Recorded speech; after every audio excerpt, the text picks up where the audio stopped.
Hello everyone, welcome back to my channel. तो आज मेरा एग्ज़ाम था आईबीपीएस क्लर्क प्रीलिम्स का और मेरी थी फर्स्ट शिफ्ट। तो मतलब एग्ज़ाम का सीक्वेंस सेम था जैसे अभी तक आ रहा था, रीज़निंग, इंग्लिश एंड मैथ्स।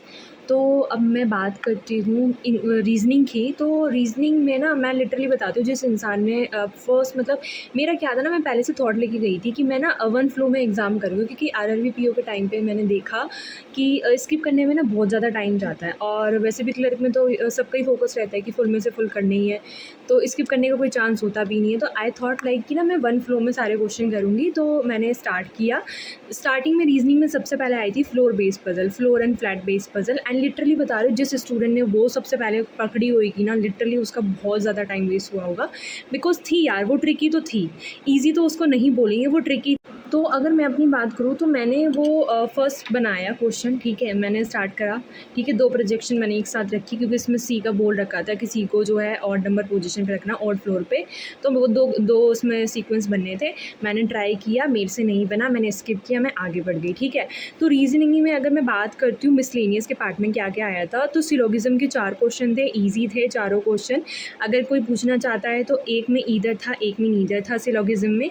उसके अलावा वर्ड बेस्ड सीरीज़ थी जो बहुत ज़्यादा कन्फ्यूजिंग थी यार। उसके क्वेश्चन है लिटरली, मतलब मेरी रीजनिंग, मैं पर्सनली मानती हूँ मेरी रीजनिंग अच्छी है, तो उसमें जो मतलब मेरे को बहुत ज़्यादा वो कॉम्प्लिकेटेड लगे। मतलब कॉम्प्लिकेटेड टफ नहीं बोलेंगे, बट टाइम कंज्यूमिंग थे क्वेश्चन। समझ में जब तक नहीं समझना था पहले क्वेश्चन को अच्छे से कि वो क्या कहना चाहता था। सबसे ज़्यादा कन्फ्यूजिंग मुझे वो वाला क्वेश्चन लगा जिसमें बोल रखा था कि जो इवन वर्ड है उसका थर्ड लेटर, एंड जो ऑड वर्ड्स हैं उनके लास्ट के जो थर्ड लेटर है फ्रॉम द लेफ्ट साइड, उनका डिफरेंस बताना था, ऐसा करके कुछ। तो उसमें 18 आंसर आया था मेरा। तो थोड़े कन्फ्यूजिंग इसके क्वेश्चन थे। उसके अलावा बात करती हूँ इनइक्वालिटी, ईजी थे, 4 क्वेश्चन थे। ब्लड रिलेशन का क्वेश्चन था, मैंने पहले बनाया, वो गलत बना। उसके बाद मैंने पहले सोचा कि स्किप कर देती हूँ, मैंने कहा यार एंड में आके भी करना है, वैसे भी मैंने एक पजल स्किप करने के लिए रख रखी है। तो फिर मैंने सोचा कि इसको दोबारा से ट्राई करती हूँ, मैंने दोबारा ट्राई करा तो वो बन गया था। ठीक। उसके बाद वर्ड फॉर्मेशन आया था, उसमें मेरा सिर्फ एक ही बनी है फॉर्मेशन, आप बताना आपकी क्या बनी थी। उसके अलावा वही नंबर करके था एक कि मतलब ऑड में से, मतलब होता नहीं कि ऑड में से इतने माइनस करना है, इवन में इतना प्लस करना है, ऐसे वाली सीरीज आई थी। तो उसमें ये बताना था कि किसने, मतलब कौन चेंज नहीं हुआ है, तो उसमें नन आना था। तो रीजनिंग में मतलब ये मिसलेनियस का पार्ट था। बाकी की पार्ट की बात करती हूँ ना, तो एक आई थी circular based puzzle, easy I थी, बहुत आराम से बन गई थी। लीनियर बेस्ड पजल थी, नॉर्थ साइड सब देख रहे थे, 8% थे। सर्कल में भी 80% थे, ईजीली बन गई थी वो भी।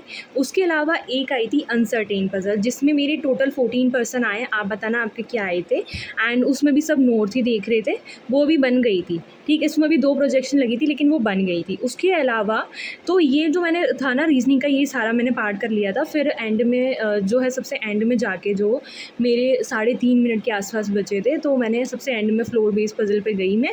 तो पहले मुझे लगा कि पता नहीं बनेगी कि नहीं बनेगी, मैंने ट्राई करना स्टार्ट करी। ठीक है, स्टार्ट करी, 2 प्रोजेक्शन तो मैंने रखी ही थी, तो मैंने देखे, आराम से बनाए, ध्यान लगा के पढ़ा उसको। उसमें भाई एक लाइन बहुत कन्फ्यूजिंग दे रखी थी, वो वाली लाइन बस समझने की दे थी, जिसमें ये दे रखा था कि डी और सी में जितने लोग बैठे हैं उतने ही सी डी के जो है ऊपर बैठने चाहिए।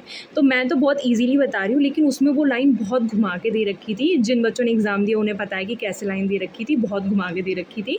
तो जब वो लाइन तुम्हें समझ आ जाए तो मतलब पज़ल काफ़ी ईजीली बन गई थी। फिर एंड में जाके अटकी, एंड में जाके अटक गई थी। तो अगर मैं सीक्वेंस बताऊँ मैंने क्या सीक्वेंस बनाया था, तो अगर मैं वैसे बताती हूँ, पी की अगर साइड की बात करूँ तो पी में थे DCHF और क्यू में थे BGEA। ये मेरा सीक्वेंस बताना, आपका बताना सही है या नहीं है।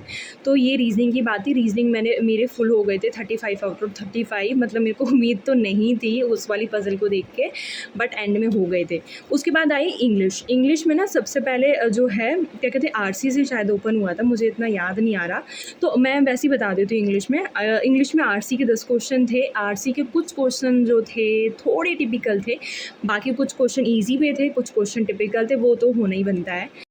तो मेरे को लगता है एरर डिटेक्शन के 6 क्वेश्चन थे, जो स्टूडेंट बोल रहे हैं ना 5 क्वेश्चन, आई गेस 5 से ज़्यादा थे मेरे को जहाँ तक पता है।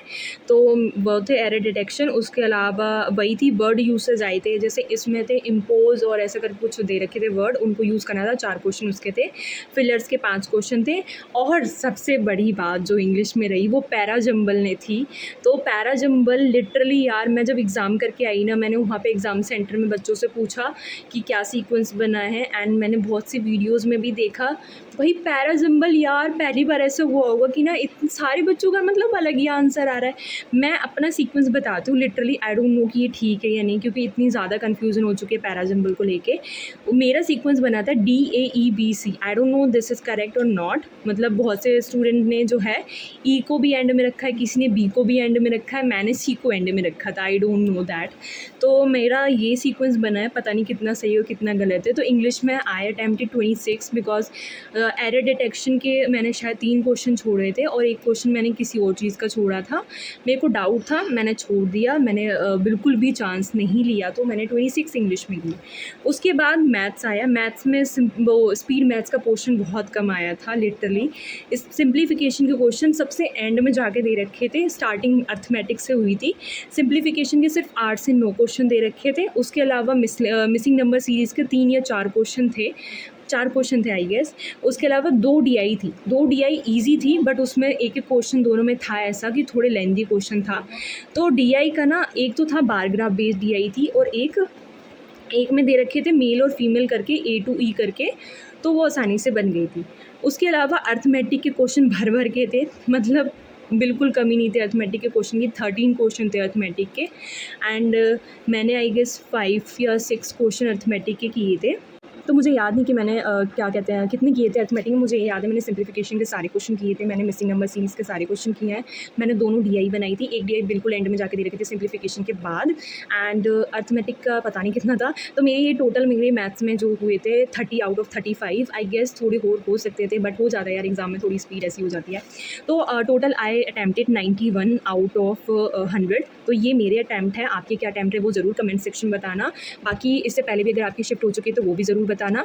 एंड अब फाइनली जो है प्रीलिम्स का एक बर्डन जो था, बिकॉज मुझे पता क्या लग रहा था, 24-25 को जिन बच्चों का एग्जाम हो गया उन्हें एक्स्ट्रा टाइम मिल गया। बिकॉज यार तुम खुद सोचो कि हम 2 मॉक प्री के लगाते थे दिन के, तो 2 घंटे वेस्ट होते थे। तो अब वो फोकस हम अपने मेंस में कर सकते हैं। वैसे भी RRB PO मेंस में अब बहुत ज़्यादा दिन नहीं बचे हैं, आराम से अब मेंस पढ़ना है। अब बस PO का रिजल्ट अच्छा आ जाए और फिर मेंस देने जाते हैं। तो बाकी तो जो भी प्रिपरेशन कर रहे हैं मेंस की, उन सभी को ऑल द वेरी बेस्ट। जो भी होगा अच्छा होगा। बाकी वही देखो, जो लिखना है लिखो, मैंने अपनी तरफ से किया है, मुझे नहीं पता कितना सही हो कितना गलत मैं करके आई हूँ।